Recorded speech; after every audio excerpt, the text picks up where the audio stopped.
Welcome to Alima சமையல். வாங்க நம்ம இன்றைக்கி சாஃப்டான புரோட்டா எப்படி செய்யலான்னு பார்க்கலாம். அதுக்கு தேவையான பொருட்கள், மாவு பிசையிறது எல்லாம் எப்படின்னு பார்க்கலாம். வாங்க பாருங்கள் புரோட்டா எவ்வளோ சாஃப்டாக வந்திருக்குன்னு. தேவையான பொருட்கள்: அரை கிலோ மைதா, ஒரு முட்டை, கொஞ்சம் பால், தேவையான அளவு எண்ணெய், ஒரு ஸ்பூன் சர்க்கரை, 1/2 ஸ்பூன் உப்பு, தேவையான அளவு தண்ணி. வாங்க மாவு எப்படி பிசையலான்னு நம்ம பார்க்கலாம். மாவில் உப்பு சர்க்கரை போட்டுக்கலாங்க. போட்டு நல்லா கலந்து கொடுத்துர்லாங்க. அப்போ தான் எல்லாம் ஒன்றா கலங்கும். இப்போ முட்டையை உடச்சி ஊற்றிக்கலாம். இப்போ பால் ஊற்றிக்கலாங்க. இதையும் போட்டு நல்லா பிசைஞ்சு கொடுத்துக்கலாங்க. இது ரெண்டும் நல்லா மிக்ஸ் பண்ணிவிட்டு கையில் பிடிச்சி பார்த்தோம்னா பிடிப்பாக இருக்கணுங்க மாவு. அப்போ தான் நல்லா சாஃப்டாக இருக்கும். முட்டையெல்லாம் மாவோடு கலந்து இதுக்கு தேவையான அளவு தண்ணி ஊற்றிக்கலாங்க. தண்ணி ஊற்றி நம்ம இப்போ மாவு பிசையலாங்க.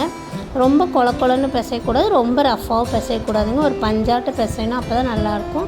அதுக்கு தேவையான அளவு எண்ணெய் ஊற்றி அதையும் பிசைஞ்சிடலாங்க. நல்லா அமுத்தி பிசையணுங்க. அப்போ தான் நல்லா சாஃப்டாக இருக்கும். எல்லாம் மிக்ஸ் ஆகிடுங்க. புரோட்டா சாப்பிட்டாலும் ஈஸியாக ஜீரணமாகுங்க. அந்த மாதிரி இருக்கணும். பாருங்கள் இப்போ மாவு எவ்வளோ சாஃப்டாக வந்திருக்குன்னு. இதை நம்ம ஒரு அரை மணி நேரம் மூடி வச்சிடலாங்க. அரை மணி நேரம் மூடி வச்சிட்டோம்னா அதுக்கப்புறம் எடுத்து பாருங்கள். இப்போ எடுத்து ஒரு உருண்டை போட்டுக்கலாங்க. உருண்டை போட்டு அமுத்தி பார்க்கலாங்க. பாருங்கள் எவ்வளோ பஞ்சாட்டு இருக்குன்னு. இப்போ எண்ணெய் ஊற்றி நம்ம புரோட்டாக்கு நெகுத்துற மாதிரி நெகுத்திக்கலாங்க. நெகுத்தி சுற்றி வைக்கலாங்க. அது நம்ம நல்லா இந்த ரோல் பண்ணுங்க. அடுக்கடுக்காக வருது, இந்த மாதிரி அடுக்கு வருங்க. இதை நம்ம எப்படி நெகுத்தணும்னு காமிக்கிறேங்க. இது நம்ம மாவு உருண்டை எடுத்துட்டு வச்சு நெகுத்தணும். இது புரோட்டாக்கு நம்ம நெகுத்துறோங்க.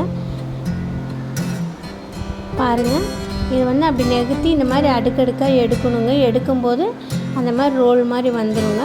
அதுக்கப்புறம் நம்ம அந்த பண்ணு மாதிரி பண்ணி வச்சு நம்ம அதை நெகுத்தி அதுக்கப்புறம் நம்ம தோசைக்கல்ல போடலாங்க. தோசைக்கல் நல்லா ஹீட் ஆகணுங்க. ஹீட் ஆகி போட்டோம்னா தாங்க கீழெல்லாம் வேகும். ரொம்ப கரிஞ்சிடக்கூடாது. இதை இந்த மாதிரி ரெட்டிஸாக வரணுங்க புரோட்டா. அப்போ தான் சூப்பராக இருக்கும். மேலால் எண்ணெய் ஊற்றிட்டு இப்போ திருப்பி பாருங்கள் எவ்வளோ அழகாக செவந்து வந்திருக்குது பாருங்கள்.